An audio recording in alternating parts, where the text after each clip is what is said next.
नमस्कार दोस्तों, स्वागत है आप सभी का इस सेशन में हम Indian economy, Indian financial system के इंपॉर्टेंट एमसीक्यूज को डिस्कस करने वाले हैं और उसके साथ उसके जो एक्सप्लेनेशन है उसके थ्रू आपकी सारी जो रिवीजन है वो हो जाएगी। राइट, आई होप आप लोग तैयार हो इन क्वेश्चंस को आंसर करने के लिए। ये है क्लास 11। हम इससे पहले 10 क्लासेस कर चुके हैं, यानी कि लगभग 200 एमसीक्यूज हम डिस्कस कर चुके हैं और उन सभी क्लासेस को आपको देखना चाहिए क्योंकि एग्जाम रिलेवेंट इंपॉर्टेंट जो टॉपिक्स है वो सारे के सारे उन सेशंस में डिस्कस किए हुए हैं। राइट, ये क्वेश्चन आपको पूछा गया था इन द प्रीवियस सेशन। ये एलएम कर्व से रिलेटेड है, तो आईएस एलएम कर्व हमारा जो थियरीज ऑफ इंटरेस्ट वाला टॉपिक है उस चैप्टर में से लिया हुआ है। यहाँ पे पूछा गया है LM curve is derived from. तो एलएम कर्व की जब हम बात करते हैं हम जानते हैं कि हमारे दो जो कर्व्स हैं I S and L M curve. तो यहाँ पर जो एल एम कर्व है ये कौन सी थियरी से डिराइव्ड है, एल एम का मतलब क्या होता है। सबसे पहले अगर आप वो याद रखोगे तो आराम से इस क्वेश्चन को आंसर कर सकते हो।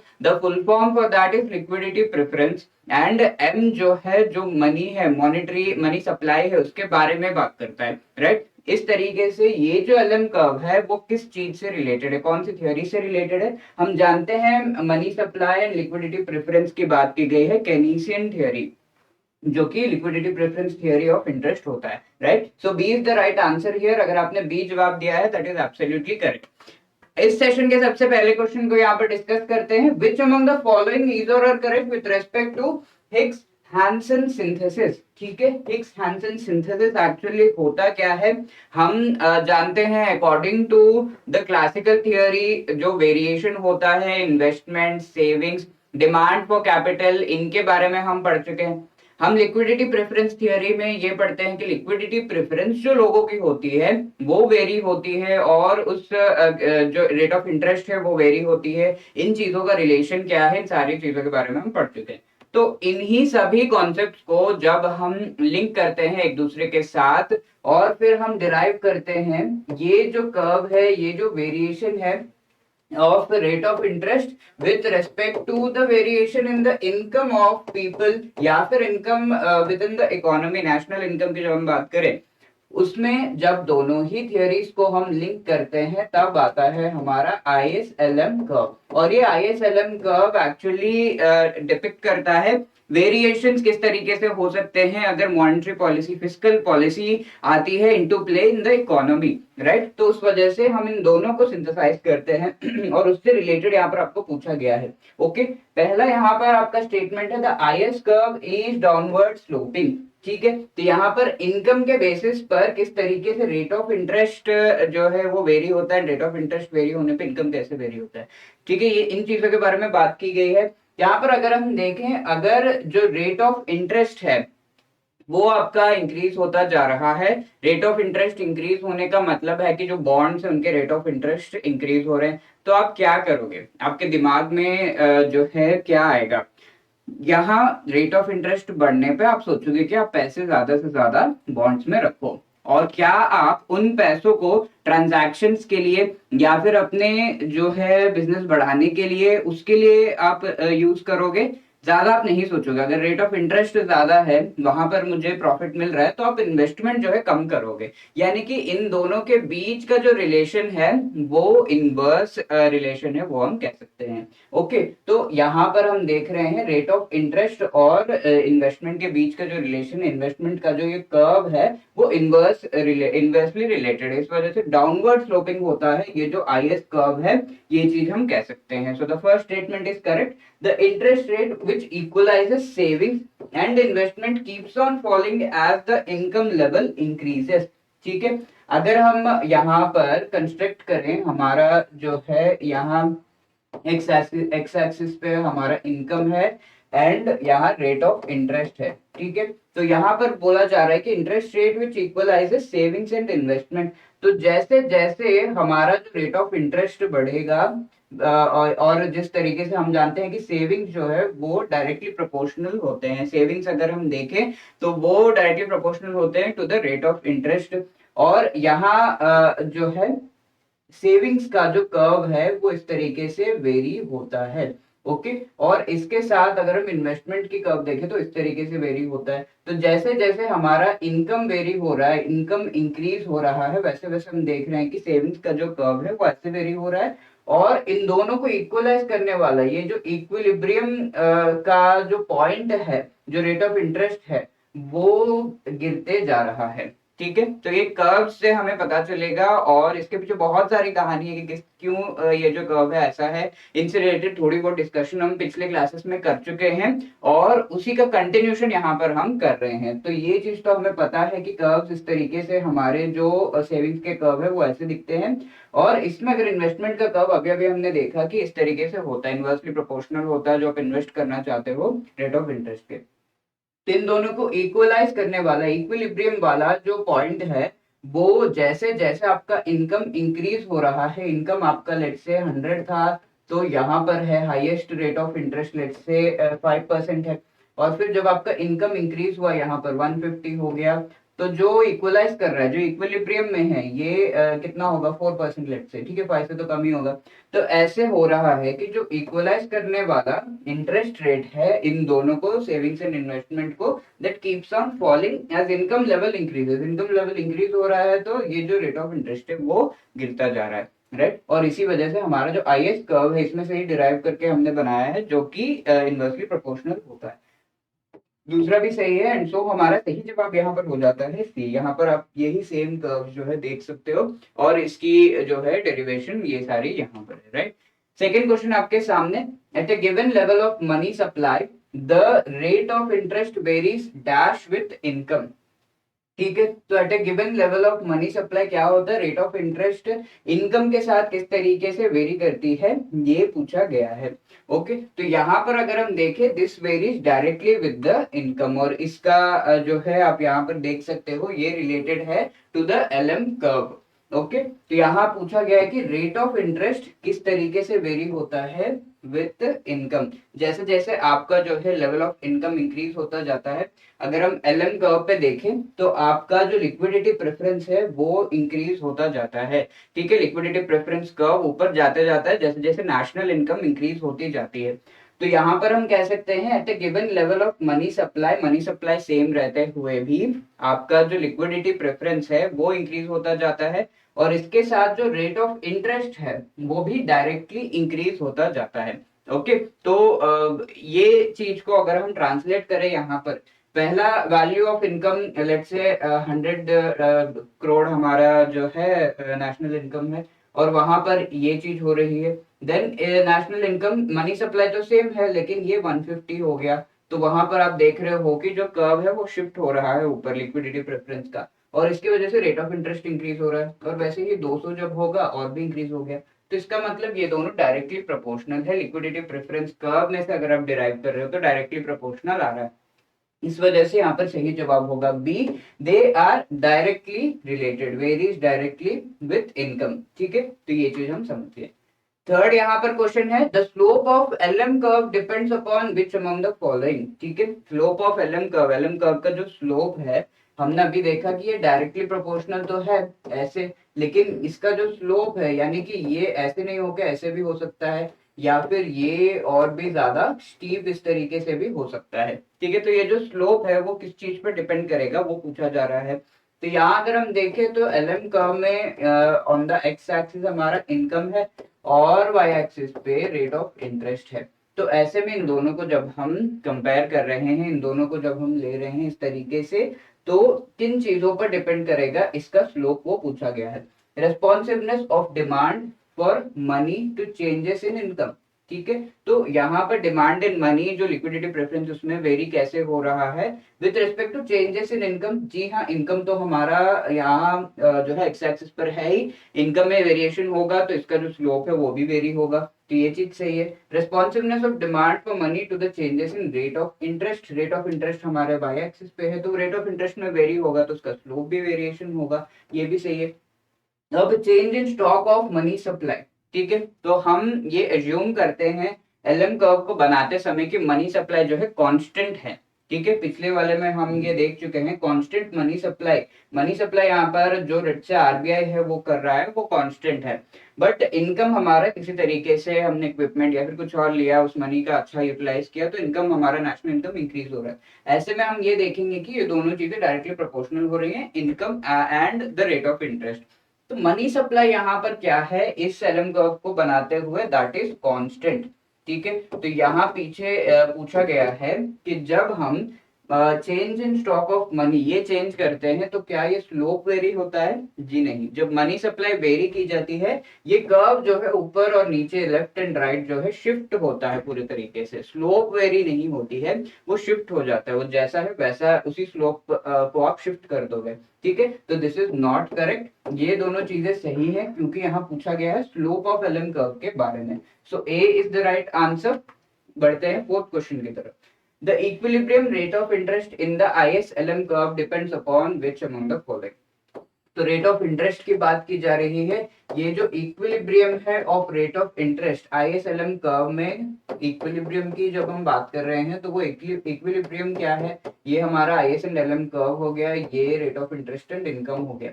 इक्विलिब्रियम रेट ऑफ इंटरेस्ट होगा जहां पर ये दोनों आईएसएलएम कोइंसाइड कर रहे हैं। तो ये जो इक्विलिब्रियम है वो किन चीजों पे डिपेंड करता है?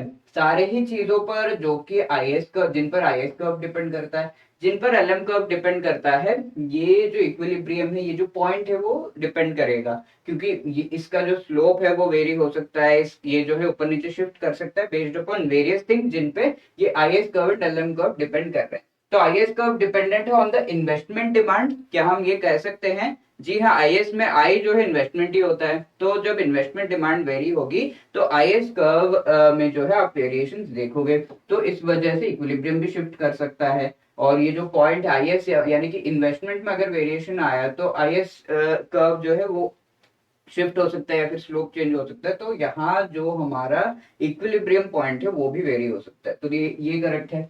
सेविंग्स फंक्शन आईएस में एस जो है वो सेविंग से ही रिलेटेड है, तो यस ये भी सही है। अगला है कंजम्पशन फंक्शन। ठीक है, तो savings function, consumption function, let's say आपके पास 100 रुपीज जो है। अब ये 100 रुपीज में से आपने कहा कि मैं 40 जो है सेव करूंगा, I will not use it, और 60 rupees I will be consuming. तो savings function and consumption function actually, savings and consumption actually complementary होते हैं, और ये जो है जो भी आपके पास मनी है उसको आप कितना सेव कर रहे हो तो बाकी आप खर्च करोगे, राइट? तो जब हम सेविंग्स फंक्शन की बात कर रहे हैं तब हम इनडायरेक्टली कंजम्पशन फंक्शन की भी बात कर रहे हैं। ओके, कंजम्पशन में वेरिएशन आएगा तो क्या होगा, लेट्स से आप कह रहे हो कि 70 में खर्च करना चाहते हो यहाँ पर, तो सेविंग में भी वेरिएशन आ जाएगा ना। सेविंग्स आपकी कितनी हो जाएगी, जब आप 70 खर्च करना चाहते हो तो आप सिर्फ 30 ही बचा पाओगे, तो कंजम्पशन फंक्शन पे भी डिपेंड करता है। लिक्विडिटी प्रेफरेंस फंक्शन, जी हाँ, यहाँ पर जो एल एम कर्व है, एल जो है वो लिक्विडिटी प्रेफरेंस ही है। ओके, तो इन चारों ही चीजों पर ये डिपेंड करेगा, ये पूरा जो इक्विलिब्रियम है, इस वजह से D is the right answer. Fifth question देखिए, a variation in the government spending essentially shifts which among the following in the ISLM curve. तो आईएसएलएम कर्व की अगर हम बात करें, अगर गवर्नमेंट स्पेंडिंग वेरी हो रहा है, ठीक है, तो ये हमारा एलएम है और ये आईएस है, राइट? गवर्नमेंट स्पेंडिंग अगर वेरी हो रहा है तो वो इन्वेस्टमेंट एंड सेविंग्स इन चीजों पर इफेक्ट करता है, मेनली गवर्नमेंट की हम बात कर रहे हैं यहाँ पर। एलएम में जब हम देखें तो एसेंशियली एलएम कर्व एक मॉनिटरी फिनोमिनन, हम ये जानते हैं, हम जानते हैं कीन्स के जो थ्योरी के हिसाब से मॉनिटरी फिनोमिनन है। और मॉनिटरी फिनोमिनन का मतलब क्या है? Monetary something that is related to हमारा जो आरबीआई का मॉनिटरी पॉलिसी है उससे रिलेटेड है। अगर आरबीआई मनी सप्लाई में वेरिएशन कर रहा है तो अब एलएम कर्व जो है वेरी होगा, बट यहाँ पर गवर्नमेंट स्पेंडिंग की बात की गई है, गवर्नमेंट जब स्पेंड करती है, ऐसे में जो आईएस कर्व है, इन्वेस्टमेंट में वेरिएशन, गवर्नमेंट स्पेंड कर रही है तो जो इन्वेस्टर्स है उनका भी कॉन्फिडेंस बूस्ट होगा, इन्वेस्टमेंट में वेरिएशन होगा। गवर्नमेंट स्पेंड कर रही है तो आपकी सेविंग्स शायद वेरी हो जाए, आप ज्यादा सेव कर रहे हो, या फिर आप जो है नेशनल इनकम अगर बढ़ रहा है तो आप चाहोगे कि ज्यादा से ज्यादा आप ट्रांजैक्शन करो और अपने बिजनेस को बढ़ाओ, राइट? तो वो चीजें आप करोगे, तो गवर्नमेंट स्पेंड करती है तो आईएस कर्व में वेरिएशन आते हैं। ऑप्शन यहाँ पर क्या है? IS curve, LM curve, IS LM दोनों पे ही आते हैं, किसी पे भी नहीं आते। तो एसेंशियली आईएस कर्व में वेरिएशन आते हैं, और ये यहाँ पर सही जवाब होगा ए। ठीक है, जैसे ही आप देख सकते हो कि स्पेंडिंग आपकी जो गवर्नमेंट की है वो बढ़ जाती है, तो इस तरीके से ये जो आईएस कर्व है शिफ्ट होने लगता है। शिफ्ट होने का मतलब है कि जो इनिशियली हमारा लेवल था आईएस कर्व का, इन्वेस्टमेंट का लेवल था, वो पूरी तरीके से शिफ्ट हो गया। गवर्नमेंट ने स्पेंड किया, ज्यादा पैसे आपके पास है तो इन्वेस्टमेंट आप ज्यादा करोगे तो वो शिफ्ट हो जाएगा, राइट। तो इस तरीके से शिफ्ट होता है। सेम इफेक्ट होता है अगर कट इन टैक्सेस, जो लोगों के पास पैसे हैं, लेट से आपको पहले 100 रुपीज टैक्स, आपकी जो है इनकम 1000 है और इसमें से आपको 100 टैक्स देना पड़ रहा है। अब हमने क्या किया, आप 1000 रुपीज अगर कमा रहे हो तो ओनली 10 रुपीज टैक्स देना पड़ेगा, तो हमने टैक्सेस कम कर दिए। यहाँ पर आपके पास कितने पैसे बच रहे थे, 900। यहाँ पे आपके पास कितने पैसे बच रहे हैं, 990 रुपीज। तो 990 में से आप सोचोगे ना कि 90 रुपीज या तो मैं इन्वेस्ट कर दूं या तो मैं कहीं पे सेव कर दूं, इजंट इट। तो सेविंग्स इन्वेस्टमेंट में वेरिएशन आएगा और वो इंक्रीज होगा। तो कट इन टैक्सेस का मतलब यही है कि हम जो फिस्कल पॉलिसी, जो गवर्नमेंट भी पॉलिसी लेकर आती है उसे हम फिस्कल पॉलिसी कहते हैं, उसमें वेरिएशन कर रहे हैं। तो ये सारा जो है शिफ्ट होता है टूवर्ड्स द राइट, ठीक है। राइट को शिफ्ट होता है क्योंकि सारा आपके पास पैसे ज्यादा, इन्वेस्टमेंट ज्यादा करोगे तो चीजें बढ़ती हैं तो राइट में शिफ्ट होता है। ये जो कर्व है, आईएस कर्व है, राइट। तो नेक्स्ट क्वेश्चन देखते हैं, which among the following is the effect of a cut in taxes on the ISLM curve? अभी अभी हमने डिस्कस किया, आप आराम से इस चीज का आंसर कर सकते हो। ऑप्शंस देखते हैं, IS curve shifts rightwards, IS curve shifts leftward, LM curve shifts rightward, LM curve shifts leftward. तो यहाँ पर आपको देखना है कट इन टैक्सेस ये जो है एक्चुअली ये फिस्कल पॉलिसी का पार्ट है या फिर मॉनेटरी पॉलिसी का पार्ट है, ठीक है। अगर ये फिस्कल पॉलिसी का पार्ट है तो आईएस कर्व शिफ्ट होगा, सॉरी। अगर ये मॉनेटरी पॉलिसी का पार्ट है तो एलएम कर्व शिफ्ट होगा, वो आपको देखना है। तो cut in taxes actually fiscal policy का पार्ट है, गवर्नमेंट डिसाइड करती है ना। फिस्कल यानी क्या, गवर्नमेंट जो भी चीजें डिसाइड करती है। मॉनेटरी यानी आरबीआई जो डिसाइड करती है, आरबीआई के डिसीजन के बेसिस पे जो होता है। तो फिस्कल पॉलिसी जो है आईएस कर्व को शिफ्ट करेगी, तो ये दोनों तो वैसे ही एलिमिनेट हो गए। आईएस कर्व राइटवर्ड शिफ्ट होगा या लेफ्टवर्ड शिफ्ट होगा, तो आपको देखना है कि आपके हाथ में जो पैसे हैं या फिर लोगों की इनकम है उसमें वेरिएशन किस तरीके से हो रहा है। तो कट इन टैक्सेस होगा तो वो आपके जो हाथ में पैसे हैं वो बढ़ेंगे, आप ज्यादा इन्वेस्ट करना चाहोगे तो आप का जो आईएस कर्व है वो पॉजिटिवली यानी कि वो एक इंक्रीजिंग जो इकोनॉमी है उसको डिपिक्ट करेगा या फिर ग्रोथ जो है वो डिपिक्ट करेगा। टैक्सेस में कट होने पर अब ज्यादा इन्वेस्ट करना चाहोगे या फिर ज्यादा सेव करना चाहोगे तो आईएस कर्व जो है ऊपर शिफ्ट होगा, राइटवर्ड शिफ्ट होगा। एक्चुअली ये ऊपर जो शिफ्ट हो रहा है ये राइटवर्ड शिफ्ट हो रहा है, आप देख रहे हो ये पॉइंट जो है थोड़ा सा राइट में चला गया है। ओके, तो राइटवर्ड शिफ्ट हम कहते हैं, upward as well as rightward shift. So A is the right answer. 7 देखिए, a rise in the cash reserve ratio brings about which among the following effect. जो सीआरआर है उसमें अगर इंक्रीज होगा तो कौन सा इफेक्ट होगा वो पूछा जा रहा है, ठीक है। इसको थोड़ा सा बड़ा बना लेते हैं।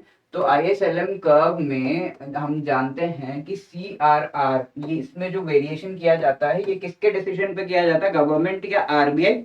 यस, आरबीआई के डिसीजन पे किया जाता है। ओके, तो आरबीआई के डिसीजन पे जो भी चीजें होती हैं वो किसमें वेरिएशन लाती हैं, मॉनेटरी जो चीजें हैं उनमें वेरिएशन लाती हैं। यानी कि एक मॉनेटरी पॉलिसी ये जो है एक हम कह सकते हैं चीज है, मॉनेटरी पॉलिसी का पार्ट है ये। मॉनेटरी पॉलिसी का पार्ट होने पर आईएस कर्व में वेरिएशन होता है या एलएम कर्व में होता है, राइट। ये आपको याद रखना है। ये मॉनेटरी पॉलिसी जब वेरी होती है एलएम कर्व में वेरिएशन होता है। ये रहा हमारा एलएम कर्व, ये है जो हमारा आईएस कर्व, ठीक है। तो एलएम कर्व में वेरिएशन होता है, जहां पे आईएस लिखा हुआ है वो तो हटा दो। अब कैश रिजर्व रेशियो में किया क्या गया है, arise in the cash reserve ratio, यानी कि यहाँ पर कॉन्ट्रैक्ट करने की कोशिश की गई है। कैश रिजर्व रेशियो होता क्या है, सिंपल टर्म्स में अगर हम देखें तो जैसे बैंक के पास पैसे आए हैं डिपॉजिट या फिर किसी तरह से लोन्स, हर तरह से जो है बैंक के पास पैसे आए हैं, उनमें से बैंक को जो है थोड़ा percentage in the form of reserve maintain करना पड़ता है। और ये रिजर्व सीआरआर की अगर हम बात करें तो आरबीआई के पास अकाउंट खोलती है बैंक और वहां उस अकाउंट में आरबीआई के पास जो है ये कैश रिजर्व रेशियो जो है सेव करती है। और ये cash in the form of currency, mainly cash जो है, कैश रिजर्व का मतलब ही है कि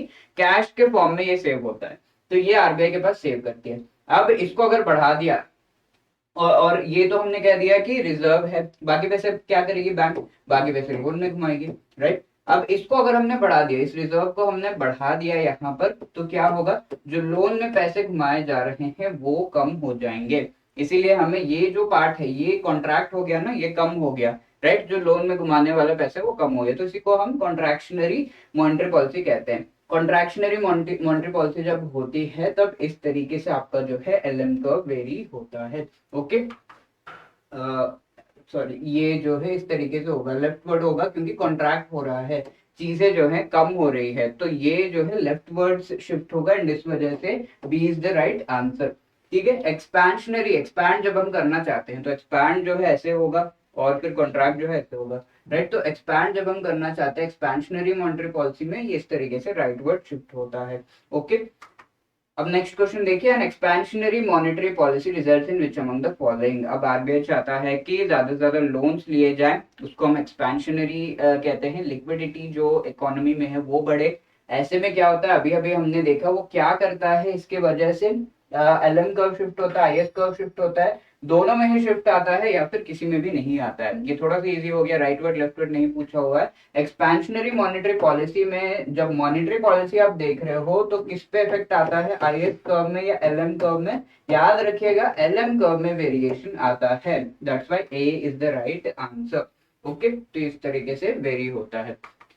नेक्स्ट क्वेश्चन यहाँ पूछा गया है, which among the following section of RBI act 1934 consist of provisions with respect to the publication of bank rate by the RBI. तो बैंक रेट ऐसा रेट है जहां पर बैंक्स आरबीआई से लोन लेते हैं, राइट। तो ऐसे में इससे रिलेटेड हमारे जो आरबीआई एक्ट है उसमें प्रोविजन दिए हुए हैं, कौन से सेक्शन में, ये एक्चुअली सेक्शन 49 में दिए हुए हैं और ये एक फैक्ट बेस्ड क्वेश्चन है। ये नंबर जो 49 है वो आपको याद रखना होगा, and so C is the right answer.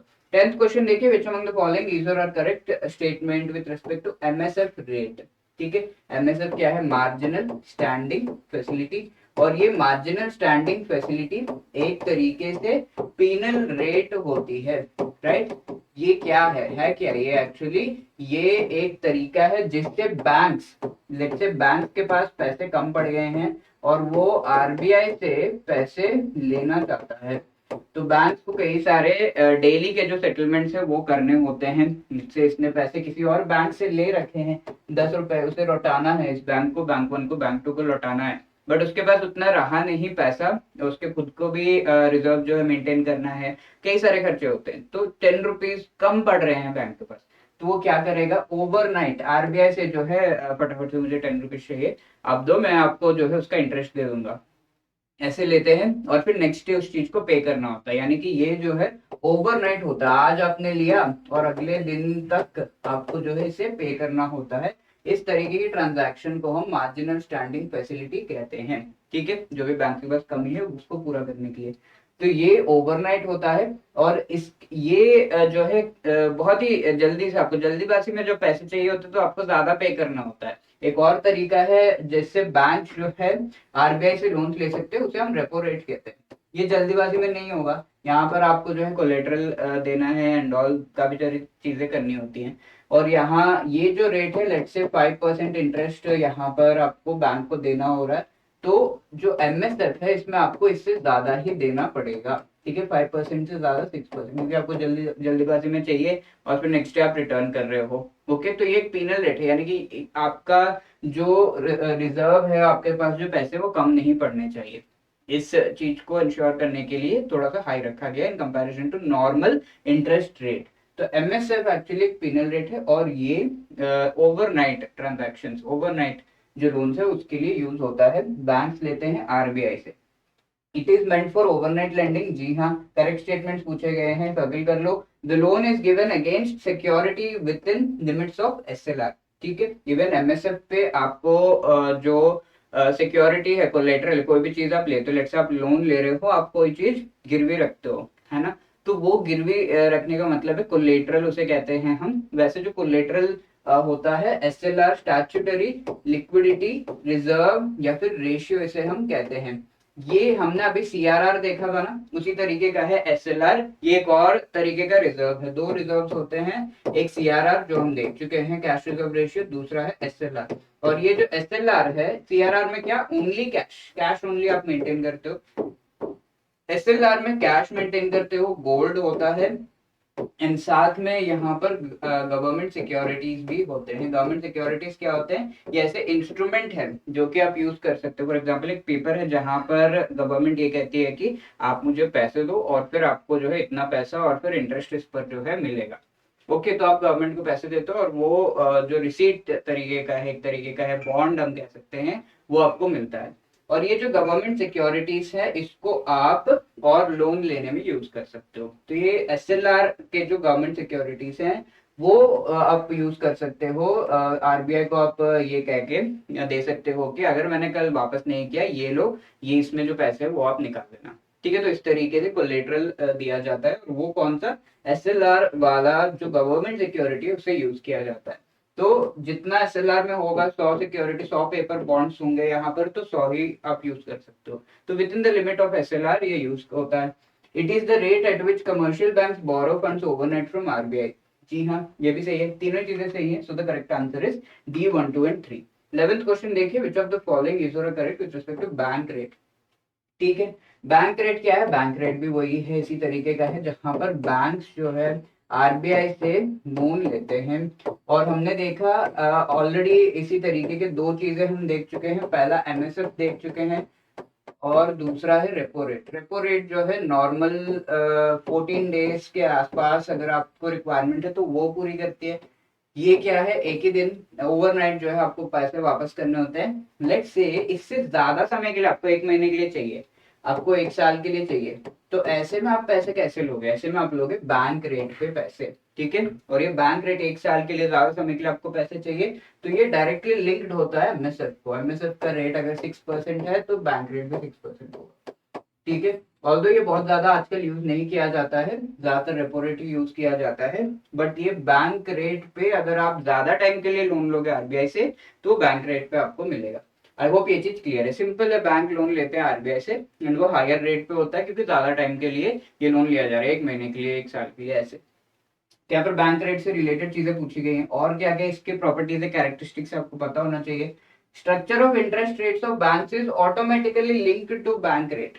ठीक है, यहाँ पर होता ये है कि जो बैंक्स है, अब बैंक ने लोन तो ले लिया आरबीआई से, अब ये बैंक करेगा क्या?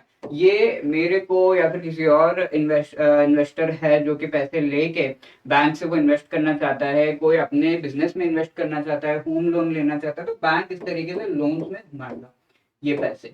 और ये लोन्स में घुमाने के लिए बैंक का जो रेट है, जो इंटरेस्ट रेट है, वो किससे लिंक्ड है, वो किस तरीके से आरबीआई मेंटेन करती है। अब ये बैंक है कि मैं 15% इंटरेस्ट लूंगा लोन पे, तो क्या आरबीआई से रोक सकती है? जी हाँ, इसके लिए पूरा फ्रेमवर्क है बैंकिंग रेगुलेशन एक्ट वगैरह में। और इसमें ये दिया गया है कि जो भी लोन्स पर आप इंटरेस्ट ले रहे हो वो लिंक्ड होना चाहिए टू रेपो रेट।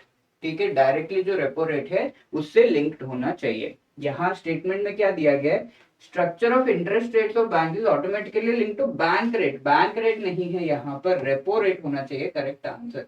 ठीक है, जो रेपो रेट है उससे लिंक्ड होना चाहिए। नॉर्मल जो ट्रांजैक्शन 14 डेज के लिए या फिर उससे कम के लिए लिया जाता है लोन, उससे लिंक्ड है, not with bank rate.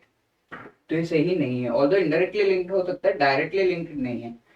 It is meant for long term lending. जी हाँ, अभी अभी हमने कहा ये इस तरीके से हायरार्की है। Its objective is to manage and control credit supply in the economy. ठीक है, तो बैंक रेट अगर बढ़ेगा तो लोन्स जो है, आपका इंटरेस्ट रेट बढ़ गया तो आप नहीं लेना चाहोगे ना लोन्स। ठीक है, तो बैंक रेट बढ़ेगा तो लोन्स आप नहीं लोगे और फिर इकोनॉमी में पैसे नहीं जाएंगे। तो ये सारी चीजें, क्रेडिट जो है, पैसे, क्रेडिट यानी कि लोन में जो पैसे बैंक दे रहा है उसमें वेरिएशन आ सकता है क्या बैंक रेट में वेरी करने से? जी हाँ, आ सकता है, क्योंकि बैंक पैसे पहले तो आधे उधार ने लिया और फिर दे रहा है, राइट? तो इसमें वेरिएशन आ सकता है। तो these two are correct, 2 and 3।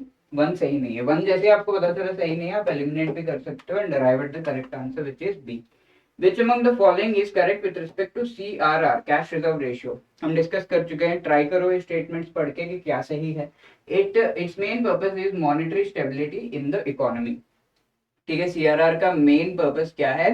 Monetary stability है। इकोनॉमी में जो भी मनी है और जिस तरीके से इन्फ्लेशन होता है, मॉनेटरी स्टेबिलिटी क्या होता है? इन्फ्लेशन जो होता है इकोनॉमी में उससे कंट्रोल करने से रिलेटेड स्टेप्स लिए जा सकते हैं। जो एक्सेस मनी है इकोनॉमी में उसे हम अब्सॉर्ब कर सकते हैं इस कैसे किया जा सकता है, ये सीआरआर जो है अगर बढ़ा दिया तो ऐसे में क्या होगा, जो रिजर्व्स है वो ज्यादा रखने पड़ेंगे और लोन में जो पैसे घुमा रहा है बैंक वो कम हो जाएंगे। ऐसे में इकोनॉमी में जो मनी है वो कम हो जाएगा। तो वो वेरी किया जा सकता है, स्टेबिलिटी उस तरीके से वेरी की जा सकती है बाय द आरबीआई। तो ये करेक्ट है।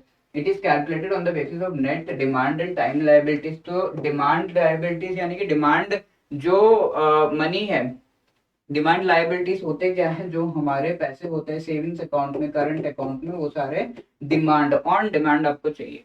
आप अपने डिमांड के ट्रांजैक्शन करना है तो वो पैसा आपको अवेलेबल मिलेंगे। टाइम लायबिलिटीज क्या है, जो हमारा फिक्स डिपॉजिट है, रिकरिंग डिपॉजिट है, ये इन सारे चीजों को कैलकुलेट करके भाई इस पे इतना, अगर आपके 100 रुपए बन रहे हैं, ये सारा ऐड किया, बैंक के पास जो है वो ऐड किया और 100 रुपए बन रहे, इस पे आपको 4 रुपए जो है रिजर्व में रखना होगा। अब खाली 96 रुपीज जो आपके पास आया है ये सारे डिपॉजिट के वजह से, वो आप यूज कर सकते हो फॉर लोन्स। ये चीज होती है। Yes, it is dependent on these, it is maintained with the bank itself and not with the RBI. तो सीआरआर हमने डिस्कस किया था, कहाँ पर हम मेंटेन करते हैं, आरबीआई के पास एक अकाउंट होता है बैंक्स का, और वहां पे बैंक जो है मेंटेन करते हैं। लेट्स से एसबीआई का एक अकाउंट है, यहाँ पे एक्सिस बैंक का है, यहाँ पर एचडीएफसी का है, और इसमें जो भी एसबीआई के सीआरआर का मनी है, लेट्स से एक ब्रांच का, वो सारा जो है वहां पर सेव किया। तो इस तरीके से होता है। और ये यहाँ पर दिया है कि बैंक के पास खुद ही वो मेंटेन करता है, नहीं, वो सीआरआर नहीं है, एसएलआर मेंटेन करता है। बैंक जो है अपने पास ही मेंटेन करता है, नॉट सीआरआर। तो दिस इज नॉट करेक्ट। यहाँ पर जैसे ही 3 गलत हुआ, हमारा सही आंसर हो जाता है 1 and 2 ओनली। ओके, ये दोनों सही है but 3 is not correct. I hope आपको समझ में आ गया। 13th यहाँ पर, which of these are components of statutory liquidity ratio, या फिर स्टैट्यूटरी लिक्विडिटी रिजर्व इसे कहते हैं हम। इसके कंपोनेंट्स क्या है वो पूछा गया है। हम डिस्कस कर चुके हैं, एसएलआर में कैश आता है, गवर्नमेंट सिक्योरिटी, गोल्ड, तीनों ही चीजें आती हैं। और ये कहाँ मेंटेन होता है, ये मेंटेन होता है with the RBI, isn't it? नहीं, ये मेंटेन होता है with the bank only, bank के पास ही वो मेंटेन करके रखता है अपने लॉकर में। सीआरआर जो है वो आरबीआई के पास मेंटेन होता है इन एन अकाउंट। ठीक है, इस तरीके से सोच लो कि जो सीआरआर है, कैश है, वो आराम से गया, यहाँ पर कैश, गवर्नमेंट सिक्योरिटी, गोल्ड, ये सारी चीजें मेंटेन करनी पड़ती है, ये सब आरबीआई के पास रखना थोड़ा सा मुश्किल है, ऐसे आप सोच लो। मतलब ऑब्वियसली ये रीजन नहीं है, कुछ और है, बट ये हम इस तरीके से जो है सोच सकते हैं। इस वजह से ये सारे बैंक अपने पास ही मेंटेन करता है कि जी हाँ आरबीआई मेरे पास है ये रिजर्व में, अब चिंता मत करो, ये जो है अपने आप ये कह दिया जाता है। एंड ये मॉनिटर चेक भी होता है। तो तीनों चीजें इंक्लूडेड है, D is the right answer here. 14th, which of the following is or are one of the standards जो कि external benchmark based lending rate इस में है। ओके, अब ये कौन सी बला है, external benchmark based lending rate का मतलब ये है कि मैंने आपसे डिस्कस किया था कि बैंक्स जो भी लोन दे रहे हैं लोगों को, ये लोन देने पे वो ये नहीं कह सकते कि यार मैं 15% जो है आपसे इंटरेस्ट लूंगा, तो बैंक का क्या फायदा होगा, हम किसी मनी लेंडर से ना ले लें। तो बैंक्स जो है उस उनके जो इंटरेस्ट रेट्स हैं वो वेरी होने चाहिए बेस्ड अपॉन समथिंग। और वो किस चीज पे बेस्ड होगा, ये कौन डिसाइड करेगा, आरबीआई डिसाइड करेगा। और आरबीआई ने ऑलरेडी डिसाइड कर रखा है कि ये जो एक्सटर्नल बेंचमार्क लेंडिंग है, ये जो है कुछ ऐसे पहलू हैं जिन पर ये जो 15% या फिर जो भी इनका इंटरेस्ट रेट है वो डिपेंड करेगा। किन चीजों पे डिपेंड करेगा आरबीआई के हिसाब से, वो आपको बताना है। ठीक है, वो सारी चीजें external benchmark based lending rate क्या जो स्टैंडर्ड है उसमें आता है। ठीक है, यहाँ पर जो लेंडिंग रेट है ये आप समझ रहे हो जो बैंक्स का है। अब ये एक्सटर्नल बेंचमार्क यानी एक्सटर्नल यानी कि बैंक खुद नहीं डिसाइड करेगा, ये इंटरनल नहीं है। आरबीआई विल डिसाइड कि किस चीज के बेसिस पर एक्सटर्नल ये जो है बेंचमार्क है वो है। For example let's say repo rate 4% है, तो आरबीआई ने कहा 4% के ऊपर थोड़ा सा अगर आपको जोड़ना है वो जोड़ लो। लेट्स से 2% है, आपके जो खर्चे है ये है वो है कह रहे हो, आप वो जोड़ लो, और फिर इसी के बेसिस पर आपका जो है जो लोन होगा, होम लोन है या फिर जो भी लोन है, वो डिपेंड करना चाहिए। तो ये जो बेंचमार्क है, ये जो डिसाइड किया गया है, ये एक्सटर्नली आरबीआई के द्वारा डिसाइड किया गया है, ओनली इतना पार्ट इंटरनल है। तो ये बेंचमार्क क्या क्या है, किस किस चीजों पे डिपेंड हो सकता है। एक तो मैंने आपको बता दिया कि रेपो रेट, आरबीआई का पॉलिसी रेपो रेट जो है उस पर डिपेंड हो सकता है। और क्या है इसके अलावा आरबीआई ने कहा है कि गवर्नमेंट ऑफ इंडिया के 3 मंथ ट्रेजरी बिल्स, जो गवर्नमेंट ऑफ इंडिया जो है पैसे इकट्ठा करने के लिए ट्रेजरी बिल इश्यू करता है, again same like a bond, ये एक बॉन्ड जैसे ही है कि भाई तुम मुझे पैसे दो, आपको इतने इंटरेस्ट या फिर इंश्योरिटी पे ये जो मनी है वो मिलेगा। वो बैंक से एक्चुअली लेता है या फिर अलग अलग जो एंटिटीज होते हैं उनसे लेता है।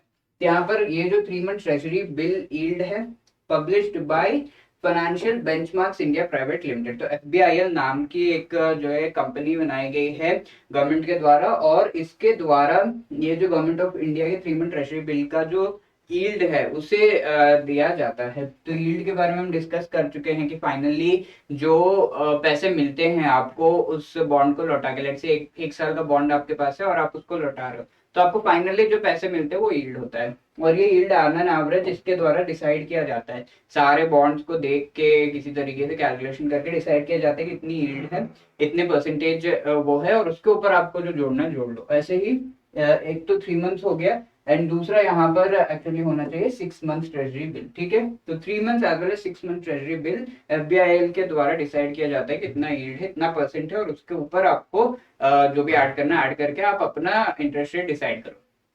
तीनों चीजें इंक्लूडेड है यहाँ पर, एंड इसी वजह से D is the right answer. Okay, which among the following is correct purpose of the market stabilization scheme of RBI? ठीक है, तो मार्केट स्टेबलाइजेशन स्कीम जो आरबीआई की है इसका करेक्ट मेन पर्पस क्या है वो पूछा जा रहा है। मार्केट स्टेबलाइजेशन स्कीम क्या होता है, कई बार होता ये है कि इंडिया बहुत सारे इन्वेस्टमेंट प्रमोट कर रहा है, और हमारी गवर्नमेंट के जो डेडिकेशन को देखकर काफी सारे इन्वेस्टमेंट्स आ जाते हैं, और इंडिया में बहुत सारे इन्वेस्टमेंट जब आ जाते हैं तो लेट से इनिशियली हमारे पास $100 है, बहुत इन्वेस्टमेंट आ गया, अब $1000 हो गए, और ये $1000 डॉलर में हम यूज कर पाएंगे क्या इंडिया में? नहीं, फटाफट से इसको कन्वर्ट करना होगा इनटू रुपीस। 80 रुपीज से कन्वर्शन रेट है, तो लेट से 80,000 रुपीज जो है एक्स्ट्रा चाहिए होंगे इन आर इकोनॉमी। ओके, तो ये जो एक्स्ट्रा मनी है वो या तो प्रिंट होता है या तो किसी तरीके से जो है अवेलेबल किया जाता है। अब जब किसी इकोनॉमी में एक्सटर्नली बाहर के फैक्टर्स के वजह से ये जो मनी सप्लाई है वो बढ़ जाएगा, तो होता क्या है, जैसे ये मनी सप्लाई बढ़ता है तो हमारी इकोनॉमी में इन्फ्लेशन हो जाता है। क्यों? क्योंकि आपके हाथ में पहले लेट से 10 रुपए था, अब 100 रुपए होंगे, तो आप ज्यादा खर्च करना चाहोगे, ज्यादा खर्च करना चाहोगे तो लोग वैसे ही प्राइस तुम खर्च कर रहे हो हम प्राइस बढ़ा देते हैं, तो वैसे ही प्राइस वो बढ़ाने लगते हैं। तो इस वजह से होता यह है कि इन्फ्लेशन हो जाता है। प्राइस बढ़ने का मतलब क्या है? इन्फ्लेशन। ठीक है, तो ये इन्फ्लेशन होता है। अब ऐसे में आरबीआई क्या करेगा? तो आरबीआई करता ये है कि ऐसे में जो इन्फ्लेशन है उसे कंट्रोल करने के लिए आरबीआई के पास जो गवर्नमेंट बॉन्ड्स हैं उनको बाय या सेल जो है करता है। कभी कभी इन्फ्लेशन होता है, कभी कभी जो है बहुत ही कम जो है लिक्विडिटी होती है इन द मार्केट, ऐसे में भी मार्केट स्टेबलाइजेशन स्कीम का यूज किया जाता है।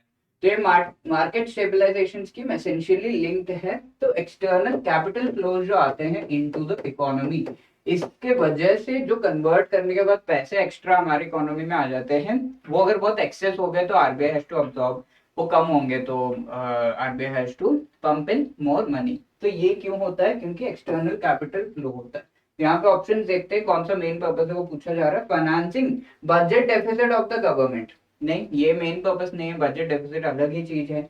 Mopping of excess liquidity created due to large scale capital inflows. ठीक है, इंडिया में कैपिटल इनफ्लो बहुत ज्यादा हो गया, उसके वजह से जो एक्सेस लिक्विडिटी हमारे इकोनॉमी में क्रिएट हुई है उसको जो है मॉप इन करने के लिए या फिर उसको कम करने के लिए एमएसएस यूज किया जाता है। Exactly B is the right answer. Reducing import of gold, जी नहीं, ये सॉवरेन गोल्ड बॉन्ड्स है वो।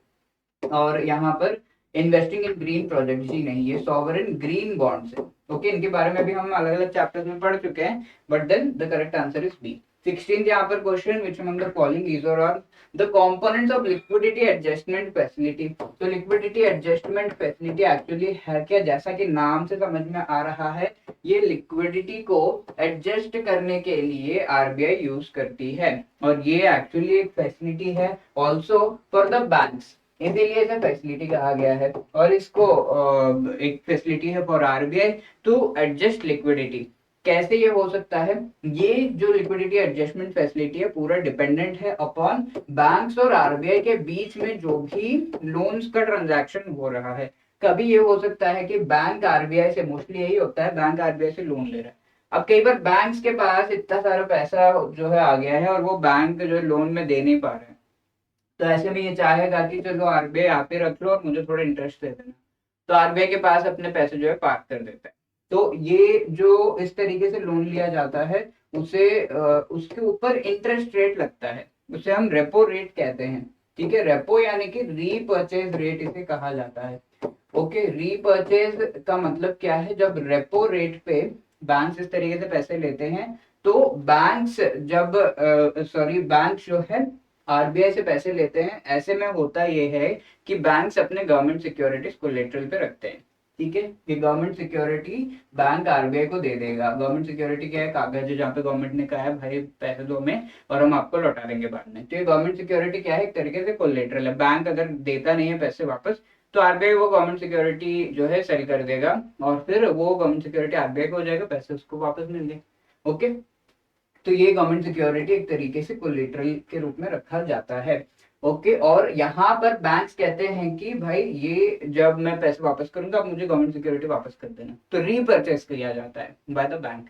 वो चीज जब होती है वैसे ही होता है ना, आपने जो है अपनी चीज को गिरवी रखी है, आप जो पैसे वापस करोगे आप रीपर्चेस कर लेते हो, तो ये रीपर्चेस जो होता है ट्रांजैक्शन, वो उसे शॉर्ट में हम रेपो कहते हैं। रीपर्चेस वो जो पूरा है परचेज हमने हटा दिया और यहाँ पे हमने वो लिख दिया, तो रेपो रेट कहते हैं। और ये जो रेपो रेट है ये बैंक यूज करते हैं टू बोरो फ्रॉम आरबीआई। अब कई बार बैंक्स अपने पैसे आरबीआई के पास रखते हैं, तो वो क्या हो गया, ये एक रिवर्स ट्रांजैक्शन है ना, किसका? रेपो का, तो इसे हम रिवर्स रेपो रेट कहते हैं।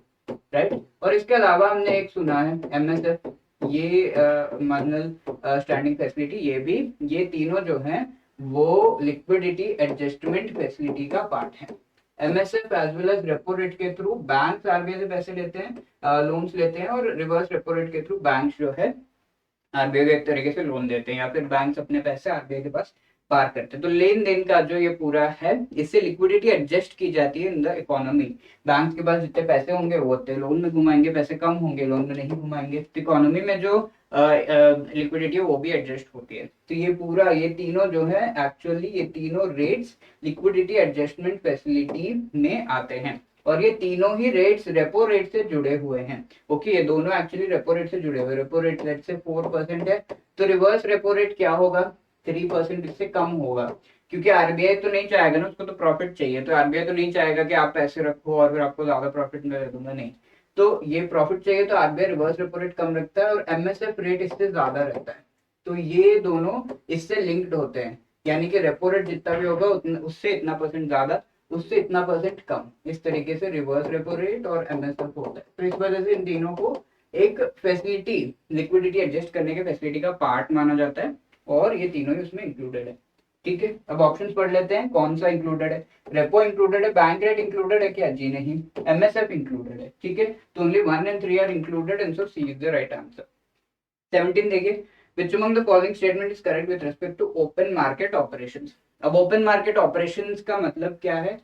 यहाँ पर लेट से हमारी गवर्नमेंट है, उसे कुछ पैसे चाहिए so that it can spend, नया स्कूल बनाना चाहते हैं सारे ट्राइबल एरियाज में, तो पैसे चाहिए।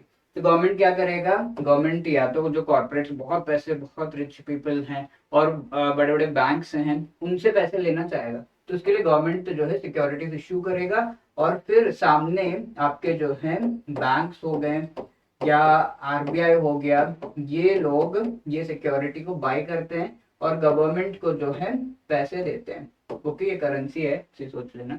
तो ये जो है पैसे देते हैं। तो ये वाला जो मार्केट है, यहाँ पर कौन है? बड़े बड़े लोग हैं। कौन है? गवर्नमेंट है, बैंक है, आरबीआई है, तो इसे हम प्राइमरी मार्केट कहते हैं। अब यहाँ बैंक के पास ये सिक्योरिटी आ गई, इजंट इट? अब ये सिक्योरिटी ये और भी प्राइवेट सेक्टर, प्राइवेट जो कॉर्पोरेट्स हैं, इंडिविजुअल्स हैं, उनको ये गवर्नमेंट सिक्योरिटी सेल करके और उनसे पैसे ले सकती है। ठीक है, तो इस तरीके से और भी ट्रांजैक्शन हो सकता है। तो ये तो हो गया प्राइमरी मार्केट, और इसे हम सेकेंडरी मार्केट कहते हैं। राइट, ये सेकेंडरी मार्केट में मैंने किसका नाम लिया? सिर्फ बैंक्स का नाम लिया।